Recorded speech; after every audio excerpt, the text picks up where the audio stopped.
কিন্তু রেফারি তো চলে গেছে। ওকে ওকে হাততালি কোথায়? তার মানে কি? তার মানে কি? ওর নিজে হাততালি দিচ্ছে।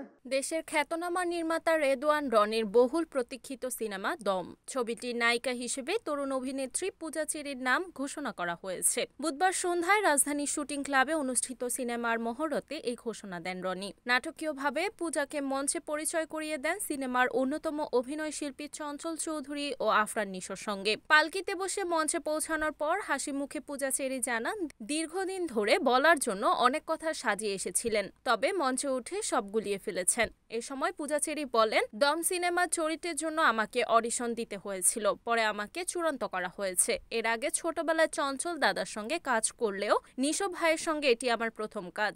আশা করি আমরা সবাই মিলে একটি ভালো কাজ উপহার দিতে পারবো।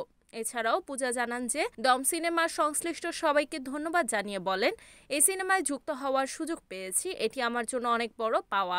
দম সিনেমা একটি সারভাইভাল গল্প যা সত্য ঘটনা অবলম্বনে তৈরি হচ্ছে। সিনেমার কাহিনীতে মধ্যপ্রাচ্যের বিভিন্ন দেশে প্রবাসী শ্রমিকদের সংগ্রামের চিত্র তুলে ধরা হবে বলে ধারণা করা হচ্ছে।